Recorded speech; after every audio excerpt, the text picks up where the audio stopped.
trail where the shadows fall. Hear your voice in the water's call. Lay me down on your riverbed, cool my worries, clear my head. Lord knows life can wear me thin, but you wash away the weight within.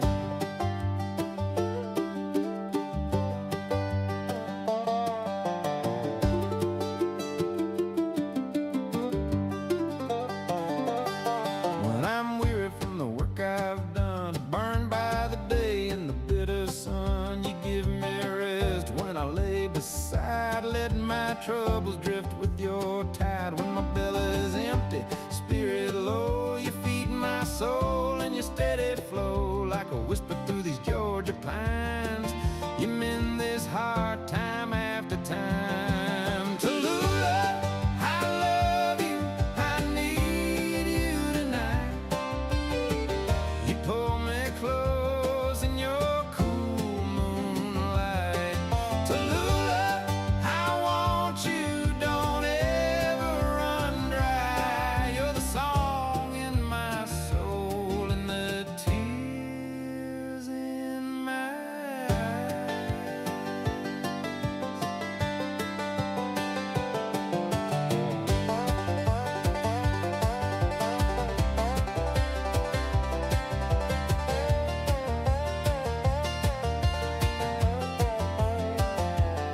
When I'm weak and I can't stand tall, feel like I ain't worth much at all, you give me strength I can't explain, like thunder rolling through my veins. Your energy flows right into me, sets my troubled spirit free, like a preacher speaking truth so clear. Every time I wander near, you give me peace when the world's unkind. Ease the storm in this restless mind. Every ripple, every bend feels like talking to an old best friend.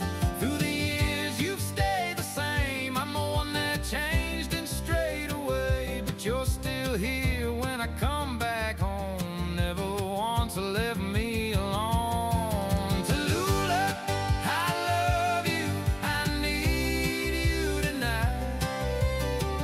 You pull me close in your cool moonlight. Tallulah, I want you, don't ever run dry. You're the song in my soul and the tears in my eyes.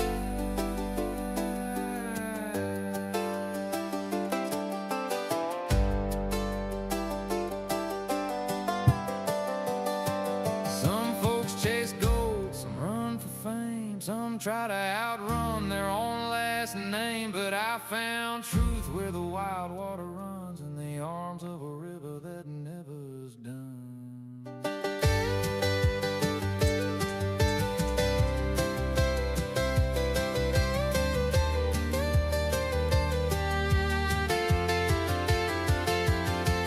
Tallulah, I love you, I need you tonight. You hold my heart in your endless flight. Tallulah, I want you till the day that I die. Lay me down by your banks when it's my time.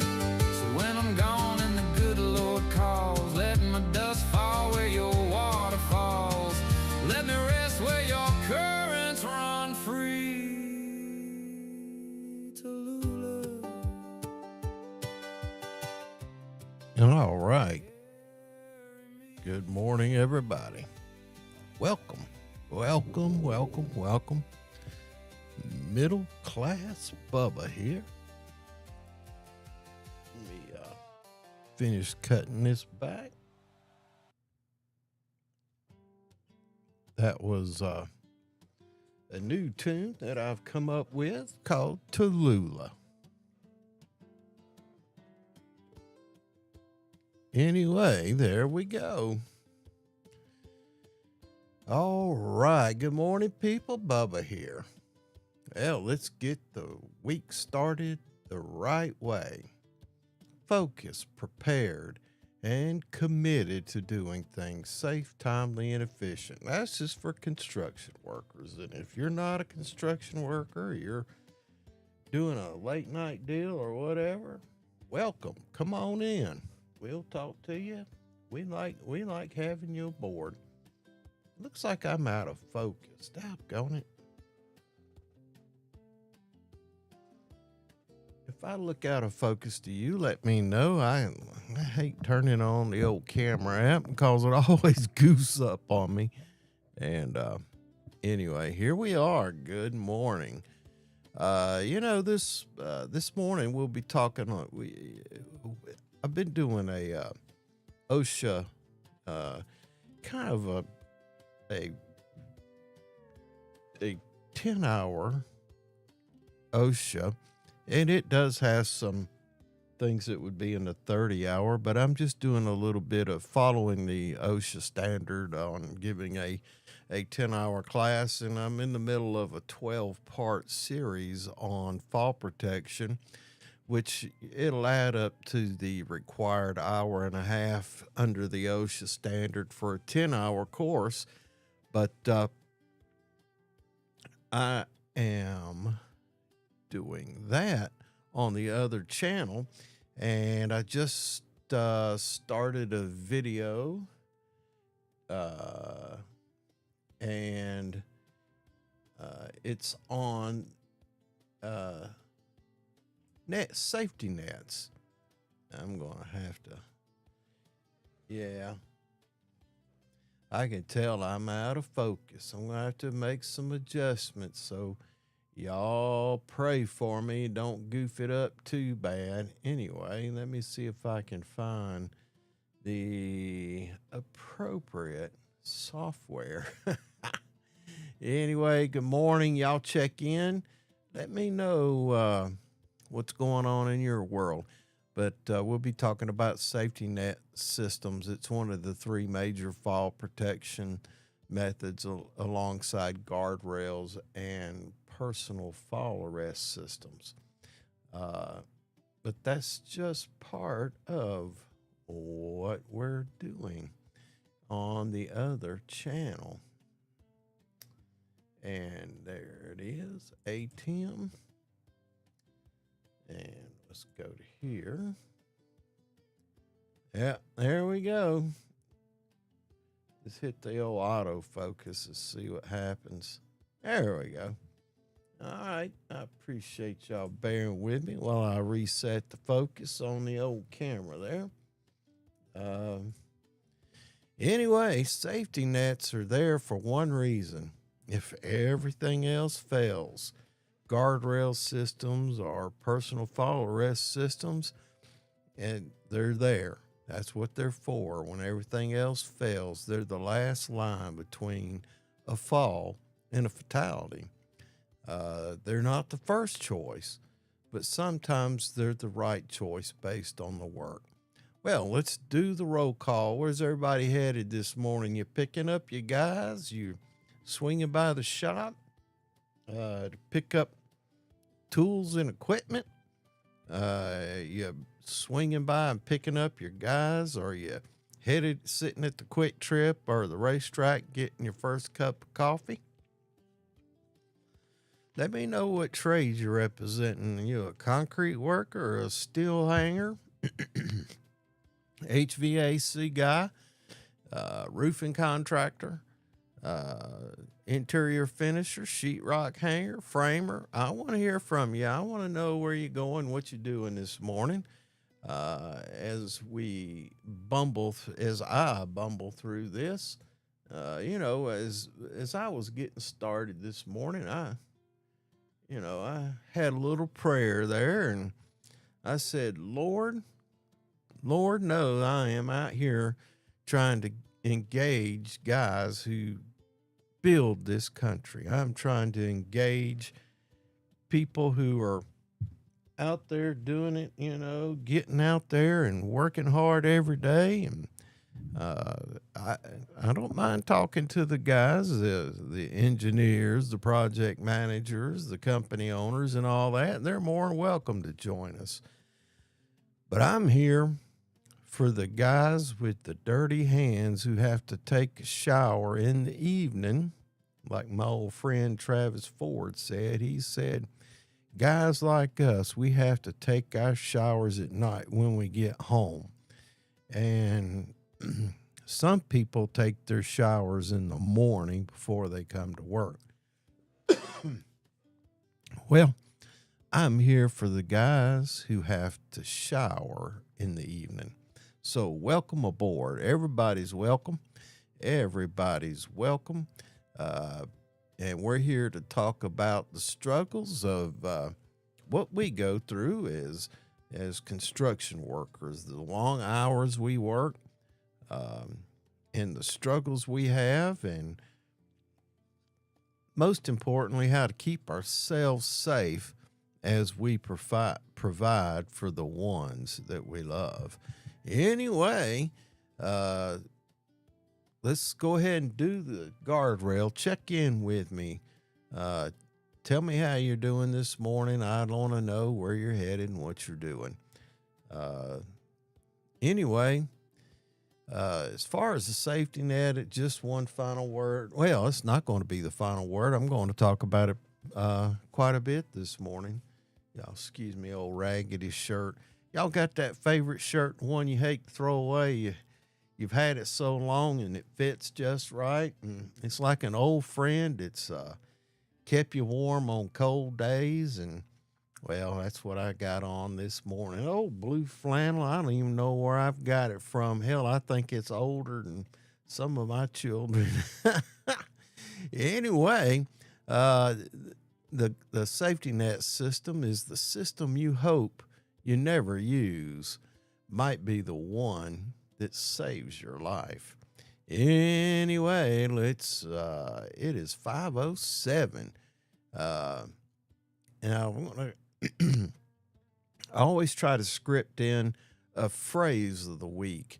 And this week's phrase is choosing right when it costs you. This week's phrase comes from another channel that I do. It's called Nothing New. Choosing right when it costs you. You know, doing the right thing on the job site isn't always convenient. It could cost time, could cost money, production, comfort. It could cost your pride. But cutting corners always cost more in the end. And you guys know what I'm talking about. Shortcutting a wiring project, and you have to come back and redo it, or whatever it is. Cutting corners always cost more in the end. Choosing the right protection, even when it slows the job down, is leadership. So if you're in an exposed area, and falls, we talk about falls all the time, but it could be hand protection. You know, you see some of these old timers out there, and you look at their hands, and you know they've been exposed to chemicals. They've run saws. They've done everything, and you shake their hand. And you appreciate them for who they are, and they're being the craftsmen they are, or being the tradesmen they are. But you think, man, if they'd have taken care of these hands a lot better than they have, their hands wouldn't be in the condition they're in. And you know, you could lose that. But anyway, choosing the right protection, even when it slows the job down. Now that's leadership. If you're the guy who makes sure he has his work gloves on when he's working, that's leadership. Now, a lot of the guys will see me on the job site, and it's crazy. I know it's crazy, but a lot of times I'm having to do reports on an iPad, or you'll see me on the phone, and it looks like I'm on Facebook or whatever, but what I'm actually doing is documenting a process that's going on. And I may not have gloves on, and all of a sudden I'll see something that needs to be fixed. I'll put my phone in the shirt, and I've got my gloves on a clip, and you know, every now and then you'll see a guy just shaking his head. But if I've got to climb a ladder, I've got to pick something up, I'll stop and take that 15, 20, or 30 seconds or whatever it is and put my gloves on. And then when I'm done, I'll take them off and put them back on the clip. And I get picked at that my gloves are clean, ain't used. You don't use them gloves. And I said, well, whatever, say what you want. And I don't mind it when people say that. It doesn't bother me one bit. But anyway, what that shows is that when I'm going to engage myself and put my hands into something, I'm going to do the right thing because I know that people look to me and I'm supposed to be a leader. So choosing to stop, or even choosing to stop work when something isn't safe, that's your character. That means you care.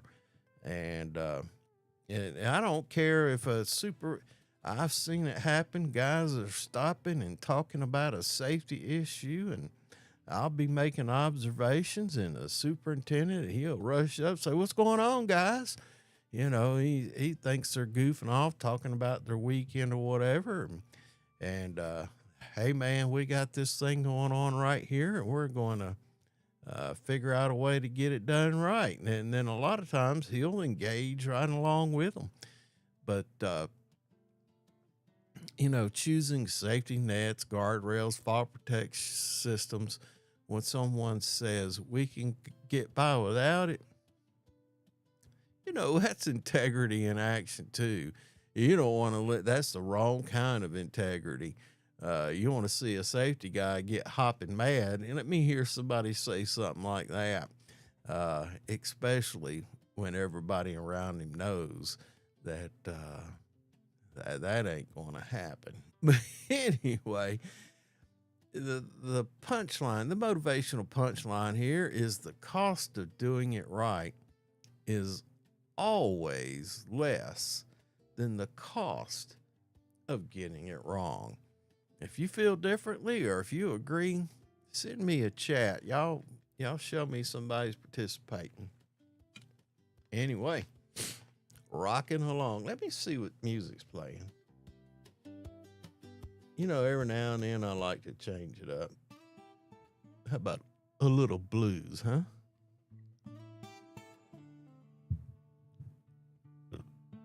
Excuse me, water. You know, I've been getting up here, and I hadn't had a first cup of coffee yet. I'm trying to make sure that I'm in good, sharp form and feeling good in the mornings. And you know, they talk about this thing called cortisol, which affects what do they call that?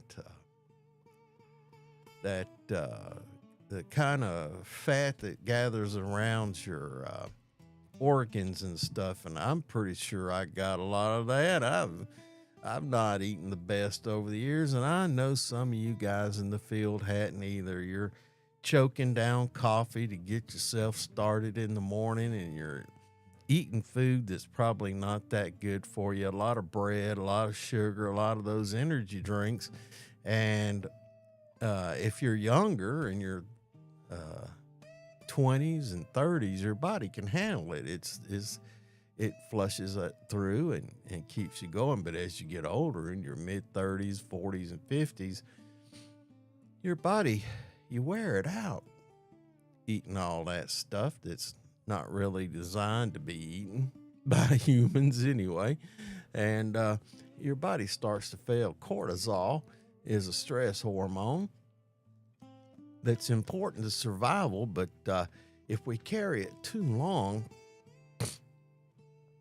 your body always thinks it's in an emergency, and so it stores that, I forget what they call it, some kind of a different fat. It's not that flabby fat, it's that hard fat that surrounds your organs and stuff. And so I'm trying to control that, and part of that is the cortisol. And man, my habit has been first thing in the morning, get up, make a cup of coffee, take a couple sips, get your boiler working, get your boiler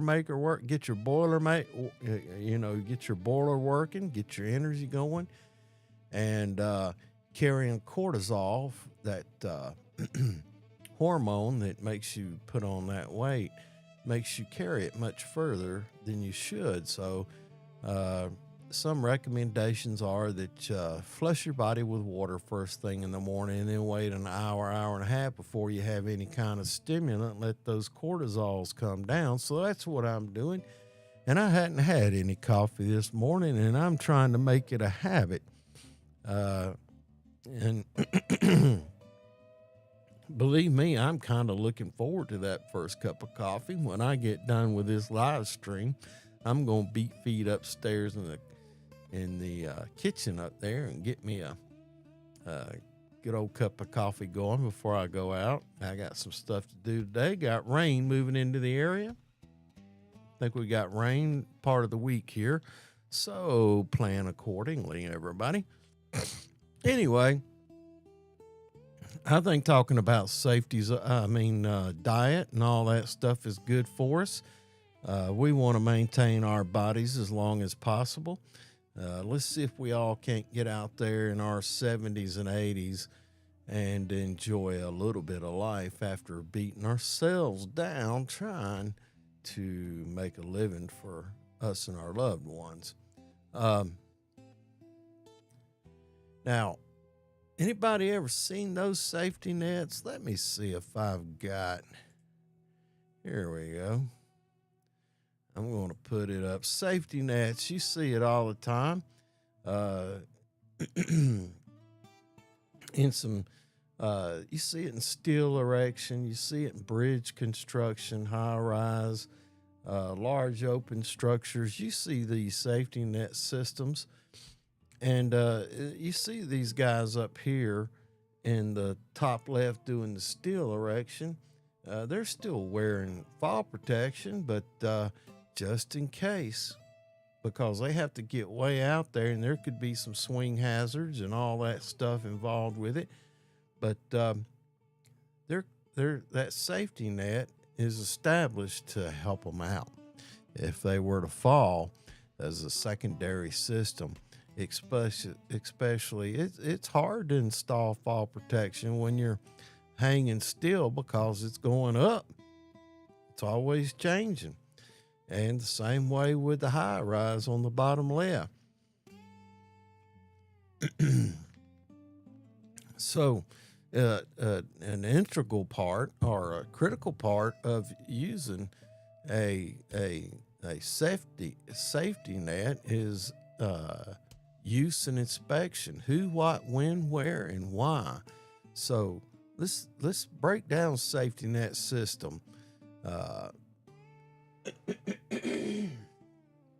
Excuse me, I had to clear the throat.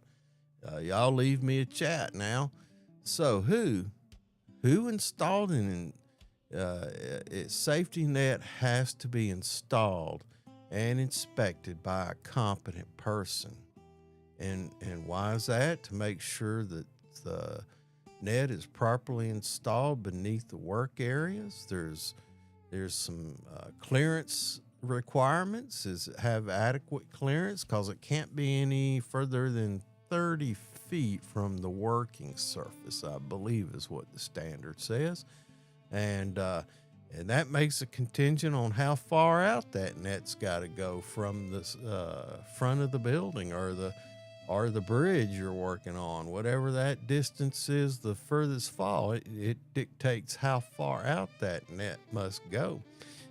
You could see that in the high-rise photo versus the guys working on a bridge construction unit.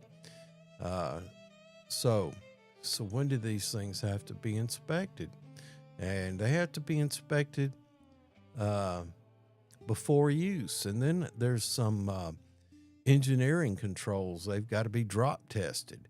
And after any kind of impact, that deforms the net. You know, if somebody drops maybe a 2x4 or any kind of equipment that drops on that, it impacts that net. It's got to be inspected by the competent person. And it's also got to be inspected at regular intervals, probably before shift. I'm sure I'll have to check the standard. If you know, you work with these regularly, send me a chat and let me know what your experience is as far as regular inspections. And then just due to weather exposure, you know, UV rays, if that's a nylon net, it's no different than your harness. You know, UV, rain, chemical exposure, all that can affect that webbing or that nylon. So it needs to be inspected for wear and tear just by hanging. And yeah, they can be used in they're used when guardrails aren't feasible, but they're often used in conjunction with guardrails. If you'll look at the high rise in the bottom left, you'll see there are some incomplete guardrails, and as a building goes up, of course, there are people installing guardrails, so you'll see that net is 2 or 3 stories below as the building goes up. And what that is a secondary fall protection. Actually, secondary fall protection, whereas the guys up there hammering away putting up the guardrail system, they're probably in PPE with their anchor points being set into the concrete structure, or that's not a precast building, so it's probably they have drilled some anchors or set some anchors somewhere in there while they put up those guardrail systems, and that net is there in case there's a hole in those two systems, either the guardrail system or the personal fall protection system. But anyway, that's when guardrails are used. That's when nets are used, when guardrails aren't feasible or they're being installed, and perhaps personal fall arrest isn't practical.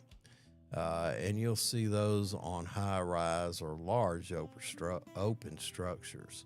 And that's why we use them, because when a fall happens, you need something that stops it before the ground does. And, of course, if the net fails, there's nothing left to save you, brother, sister. There's nothing left to save you. So anyway, let's get my mug back on there. Here I am. So let's take a different look at those nets. Maybe have a discussion. And when you're on your job site, have the conversation. Know the hierarchy. Choose the right system. This week's challenge is about understanding which fall protection system is best and why. Talk with the crew. Make sure they understand the hierarchy of fall protection. Guardrails are the best. They're there. It doesn't take much planning. It doesn't take much forethought. All it takes is a regular inspection. But they're there. A guy can't back off the edge. You can't trip and fall off the edge. They're there. And then the safety net system is a backup to that.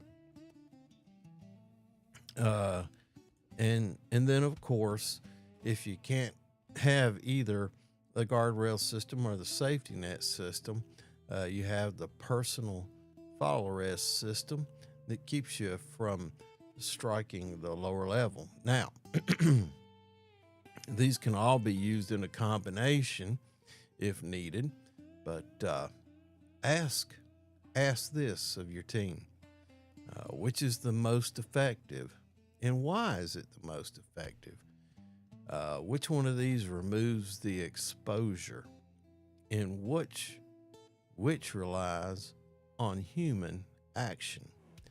You know, it's the best system that reduces the risk that for the system. The best system is the one that reduces risk the most for the situation.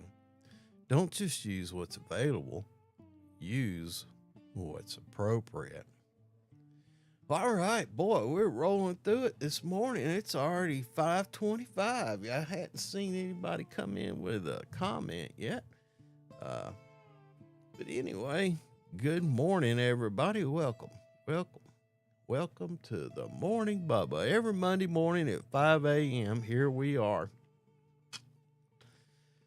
Hopping and popping, ready to get you guys motivated. Now, I know, listen, it's 5 o'clock in the morning. Some of you ain't even rolling down to bed yet. I understand that. But I don't know of a better time. I don't want to have it at 6 o'clock in the morning because a lot of guys are on the job site. I don't want to have it at 7 because that's when a majority of construction work begins. I don't want to have it in the afternoons because, hell, you're wore out. I want to get you first thing at the first of the week, get you motivated, maybe give you the energy and the gumption to get through the week in a safe, timely, and efficient manner. So that's why I'm here at 5 o'clock. And I know it's tough and I don't expect many, but I'm developing skill sets and I just want to get out here. And who knows? My vision is that you don't necessarily have to see the video. You can plug it into the Bluetooth on your radio and play it.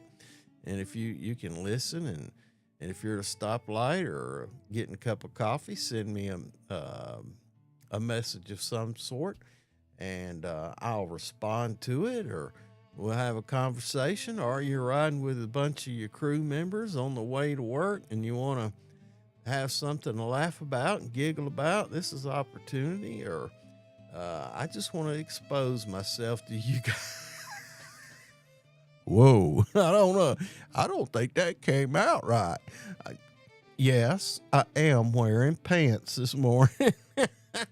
I told a buddy of mine, I thought about just doing it in my underwear, and at the end of the program, just stand up and walk out of the scene in my underwear. I ought to do it. Nah. I'm not all that opposed to it. It's just that I got some stuff to do after this. And I've tried to get dressed. I've got my work boots on already. I prepare for this. I get up on Sunday morning before church time and script this thing out and try and get it ready to go so I can think about it over the evening and kind of pump myself up. And then I get up at 4 o'clock in the morning to get down here and get the studio set up. And so I'm going at it since about 4 this morning, and just to be here with you guys. Pluriforia, thank you for the joke. If y'all got a joke, I like a good, clean, dad-like kind of joke about construction. If you've got one, send me one. So how come safety nets never complain? Because they always catch what falls through. Why did the worker trust the guardrail more than the net? Because he preferred prevention over reaction. Ain't that something? Heard a guy once say, probably won't need that net.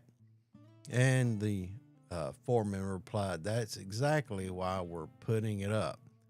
Hope is not a safety plan. Amen. Hope is not a safety plan. And I got a little old grandson. It's a personal story here. I go get a haircut every now and then. They've gotten a little expensive for me, being semi-retired. And so, but anyway, I went in the old barbershop the other day and getting my hair cut. Been 6 weeks. Hell, I was out there in Hereford, Texas, and got kind of scraggly, and the old beard. Matter of fact, I had him rounded up a little bit. I don't guess I really got the face for a beard, or I don't have the kind of beard for my face. Either way. So we was, just shooting the stuff, and I got talking about my grandson. I said, every time he goes to the barber shop, he makes his daddy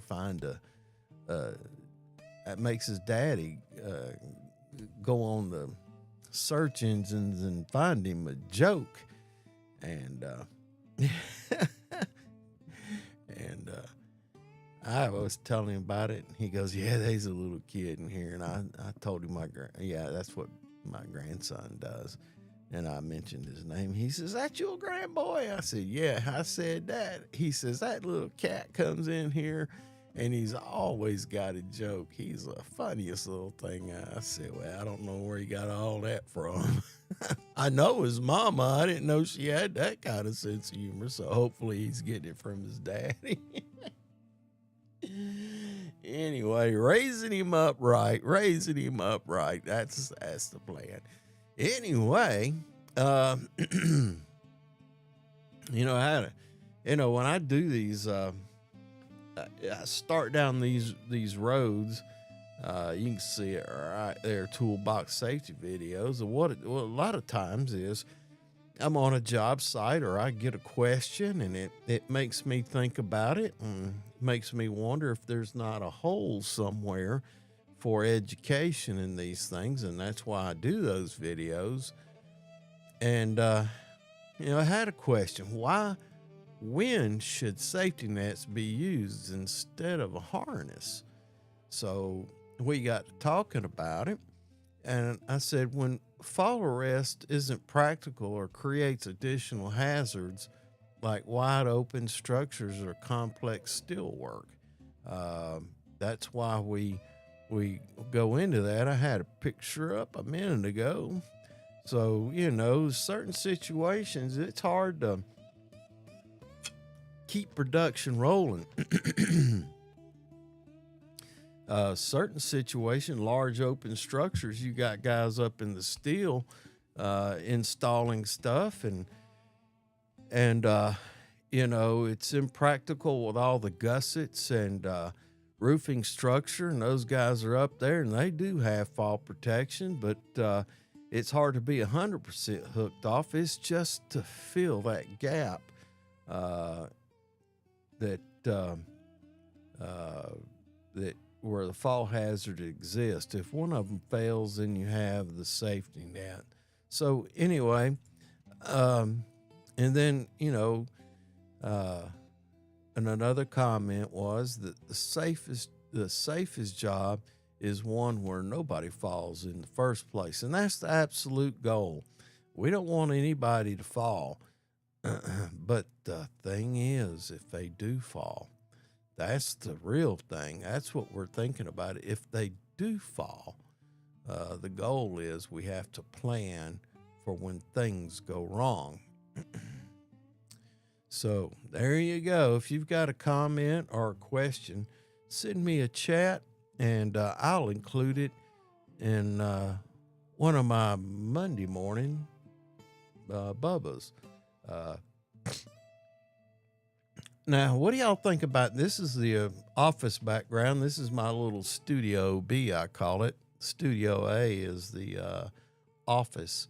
And I had this little space, and I decided to set up a studio. And what do y'all think about this background? For a while there, I had one of them green screens put up, and I could change the background. It could be kind of interesting to try that out again. But let me know what you think about this background. Should I go back and look at some of the other Monday morning Bubbas and tell me what you think about the background? I can't change this background like I can the green screen, but it's not near as much work as doing the green screen. Man, you got to do all kinds of crazy things or you'll see green halos around me. It'll look odd. Not that it don't look odd already, but tell me what you think about the background. And if you want to see me try and go back to the green screen with different backgrounds in it, workshops, wood shops, I could even put in construction sites. I could put in anything. Anyway, send me your ideas on that. I'd like to hear from you. Moving along, it is now 5:36 in the morning. Today, by the way, is the 30th of March. It is the last Monday morning in the month of March in 2026. And to see, it's been spring for what, a week now? Yeah. Well, it's been spring for a week and a few days. Been working in the garden, trying to get that ready. Got some rain coming in. I got to move around some more mulch and things today. Anyway, moving along. Yeah. We talked about it a minute ago, and I'd like to continue that discussion. Do right when it's hard. When pressure builds, that's when your values are tested. Doing right means slowing down when needed. If you're hustling through a critical part of your work and it's not going right, it seems like everybody's on a different page, stop, readdress, have a quick PTP meeting. Let everybody know what the goals are, what the tools they're going to need are, what the hazards are, and that gives you all a break as a team, and you get to readdress or take another look at what's going on. That's when you do that, it resets, and when you come back to your task, that means you're moving in a more unified and more safe manner. So slow down when needed. At the same time, make sure you're using the proper safety and the proper tools. Make sure you got everything planned out and laid out. That way you're not scrambling around. There's nothing worse than you get in the middle of a task and all of a sudden 4 guys are waiting on Buddy to run over there to the truck because he forgot his fall protection. You need him up high, or you send Buddy to the truck and get a saw that you need because you got to bring one, or if you got to bring your pneumatic hammer, or you forgot a framing stud, or you forgot a piece of conduit that was being installed. Nothing like being wasteful in production and having 4 guys stand around while 1 guy runs after to get something that somebody forgot. That's the critical part. That's one of the critical parts of the PTP. You're talking about the work you're doing where you address the tools and material you need. So do it right. Don't just get into a rush to get something done. Make sure you've got everything you're going to need. And when you're getting that situation, heck, speak up. Say, hey, fellas, we're moving too fast here and we ain't getting it right. We're wasting a bunch of time because we're in a hurry, and that don't make no sense. Anyway, let me know of a situation you've been in where you've seen that happen. Easy decisions don't define you. This is the hard ones. It's easy to run out there and look busy. Shit. Like the old bumper sticker says. Jesus is coming. ... So look busy. Get yourself together, man. before you get out there and mess around. Get out there, get your act together. Don't just look busy. Be effective. That's what we need. We need you to be effective. And if you're effective, guess what? This is from a safety guy. Effective workers are safe workers. They've planned out their work. They know what they're going to do. They're prepared. It ain't no Chinese fire drill. These guys are ready to go to work. They know what they're doing. They're prepared. So kind of keep that in mind. Send me a chat and let me know. Let me know if you've run into a situation where you was in the middle of a Chinese fire drill. And then you couldn't get them to stop. I know I have been. Good Lord. And if somebody pokes their hand or cuts their hand, all of a sudden they lost the guy, and the time frame crunches even more because they didn't take the and do the right thing at the right time. It's kind of crazy. I don't know if you've ever been there. I have. Doing all kinds of craziness. Anyway, here we go. It is 5:42 in the morning, and I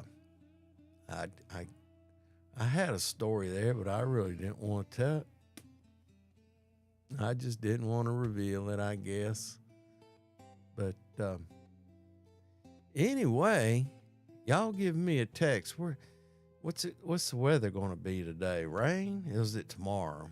I'm in the I guess the nearest city to me. Well, actually, the nearest probably I'm in southern Appalachia, the northeast Georgia, corner of Georgia. So Asheville, Cherokee, maybe Spartanburg, Greenville, Athens. Atlanta's probably the largest metropolitan area nearest me. Boy, I have worked down there for all them years. I'm so glad to be 40 years probably. Well, 30 anyway. So, well, I've been all over the place. I'm one of those fortunate travelers who's been at all 48 continuous states, Canada and Mexico. I have been in at some time or another. I've not been to Alaska or Hawaii. I would like to go to Alaska. I've not had that much desire to go to Hawaii. So I'd like Alaska to be on the bucket list, but I don't know. If I could go fishing to catch a can or something like that, maybe make the Mother's Day fly hatch or something like that, I'd sure jump on it. I just hadn't made it it hadn't made it to the bucket list. I got more things on the bucket list than going to Alaska.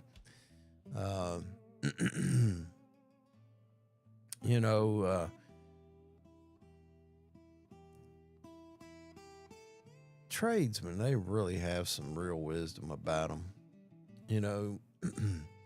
Ideas and concepts that have been passed from father to son for generations. And one that I heard not long ago is that you don't rise to the occasion, you fall to the level of your preparation. And preparation is what keeps people alive when things don't go as planned. A good example of that would be proper planning. If you've got the mindset where you're going to do your pre-task plan before you do a task, now, you can have a supervisor who has planned the task out and he's barking orders, but those orders may not make any sense to a new guy. Whereas if you gathered people together, and even if you had some drawings to say, this is what we're doing, this is what we're doing, this is your responsibility, and this is your responsibility. This is your responsibility. Make sure you get these tools and you've got these things ready to go. You get these tools and you get this ready to go. You'll be running the law. Your material is over here. Make sure that you bring in this part first, this part second, this part third. And I need you in the man lift. Make sure you got your fall protection. And you'll be bolting this thing together as we bring it up. And I need you on the tagline to hold that piece steady while we get it in place. If you've got a guy out there who's doing that kind of thing, you'll be ready. Everybody will know what their responsibility is and act accordingly. Whereas if you can have that seasoned supervisor who's been doing it for decades, but if he's not communicating what needs to be done in an effective manner, those guys are just going to fall back to what they're prepared for. You get in that lift and get up there. Well, he'll go run over there and get in that lift, and he ain't got no harness on. All of a sudden, the safety guys say, hey, get out of that and get a safety harness on. And the supervisor's getting madder and madder because his other guys are standing around waiting on that guy to get his fault protection. And it's because he knew that he should have had fall protection, but he didn't take the time to describe it to this guy who'd only been on the job for a month or so and just got trained 3 weeks ago on how to use that man lift. He's got a lot going on, and he failed. Now, nobody gets hurt, but it sure messes up production, and the potential of getting hurt rises significantly. So make sure that your guys are well prepared, because like the old trade wisdom, it says, you don't rise to the occasion. You don't have experience. You don't have knowledge. How can you rise to the occasion?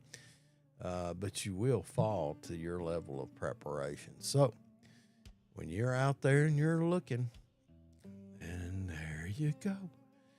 Anyway, it is 5:48 in a minute. Can you believe we have run through 48 minutes of this morning already together? Boy, I tell you what, this has been quite a morning. Now, we've talked about it, and about why I do these things, this live stream and toolbox safety topic meetings. If you'll look right here, toolbox safety topic videos. Did I hear something funny? Thought I heard something strange. Might be my old tinnitus acting up. Another thing, getting old. Tinnitus, the buzzing or the ringing in the ears throw you off. But anyway, we've talked about it this morning, but I put together a formal video on the channel this week, and it's about safety net systems. We'll be breaking down safety net systems as part of the fall protection series. And we'll be covering things like when the nets are required, how they're installed, inspection criteria, and real-world applications. Understanding when and how to use nets could be the difference between life and death. So make sure you go to the other channel there, right there, and take a look at it. There's... forget how many, 215, 216 videos now. My old sinuses are getting full. I tell you what time is it? It is 5:50. and I've been up since 4. I am ready for that coffee. I hope the old cortisol is flushed out. I got a drink of water here. Let me set up. Man, I get to slouching in my chair, sitting here talking to you fellas. My old feet are dancing around under me. We're ready to go. This morning, I'm going to get that cup of coffee and take off the trash, go for a walk, come back and get on the tractor.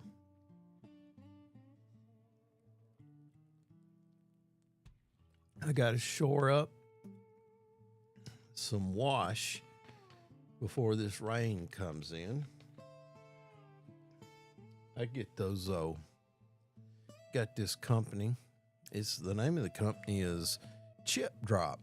And it's a pretty good thing. They've created this little system where you can go on their website and volunteer to receive wood chips from arborists. You know, guys who are out there cutting down trees, and they chip them up. You've seen them, those big old Vermeers out there chipping up trees and pitching them in the back of a truck.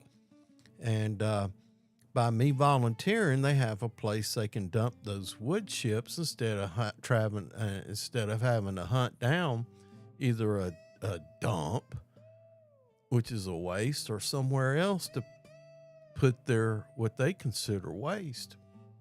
And so 2-3 times a year, I'll get a big old truckload of them wood chips, and I use them here. I'll use them to control wash, or I'll use them to, it seems like I never have enough to let them go to mulch, sit there and go through a heat or two.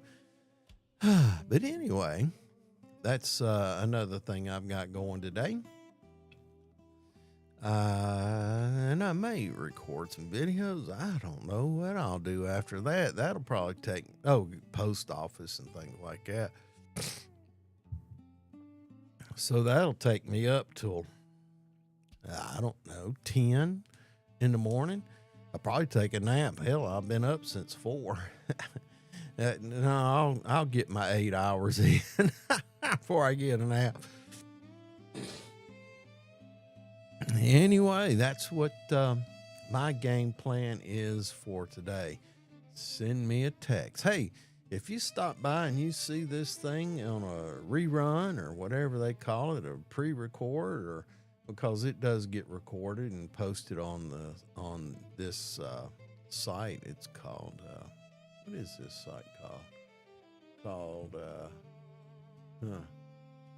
don't know. It's called Middleclassbubba. Middleclassbubba is who I am. I've had that handle for 30 years. I've had it as long as Gmail has been around, if that tells you anything. So that's me, Middleclassbubba, and I got it listed up here, and I guess that's my YouTube handle. If you want to send me a text or a message or whatever it is, and you got something to say, you got a question, if you need me somewhere, I'll come out and see you. It might cost a little something, but I ain't gonna work for free. But anyway, that's what I do. I'm a safety guy.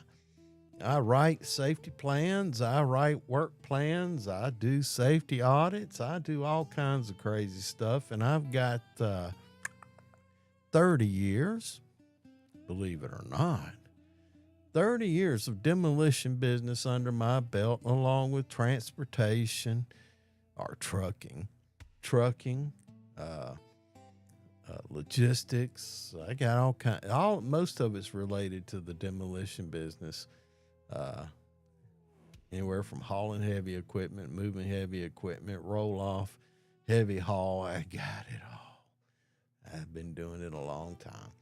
Anyway, it is 5:55, and it is time to start wrapping this thing up. So as we wrap up this morning, remember, safety isn't just about rules. It's about choices. Choosing right, even if it may cost you some time of production.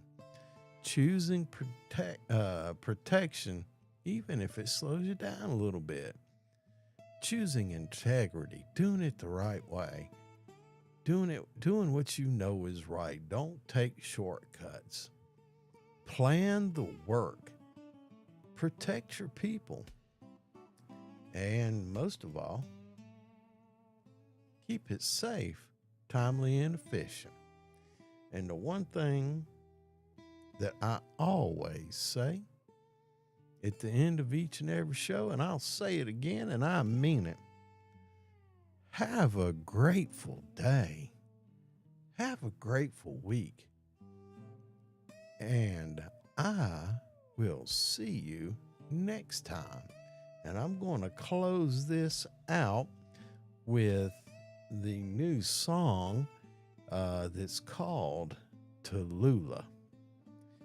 I love you guys. Have a good, safe week. God bless you, and be grateful.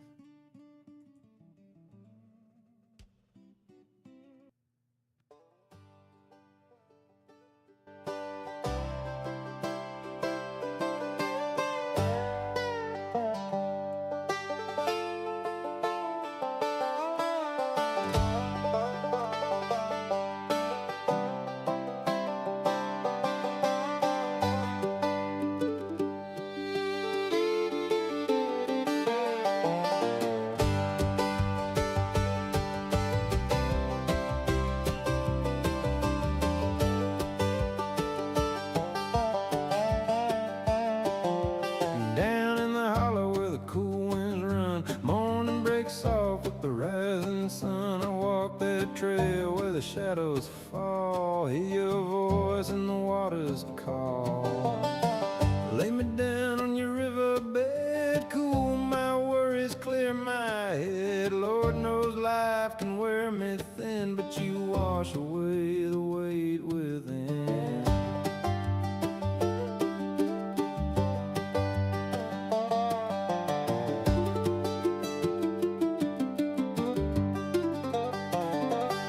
When I'm weary from the work I've done, burned by the day and the bitter sun, you give me rest when I lay beside, let my troubles drift with your tide. When my belly's empty, spirit low, you feed my soul in your steady flow, like a whisper through these Georgia pines. You mend this heart time after time. Tallulah, I love you, I need you tonight. You pull me close in your cool moonlight. Tallulah, I want you, don't ever run dry. You're the song in my soul, and the tears give me strength I can't explain, like thunder rolling through my veins. Your energy flows right into me, sets my troubled spirit free, like a preacher speaking truth so clear. Every time I wander near, you give me peace when the world's unkind. Ease the storm in this restless mind. Every ripple, every bend feels like talking to an old best friend. Through the years you've stayed the same. I'm the one that changed and strayed away, but you're still here.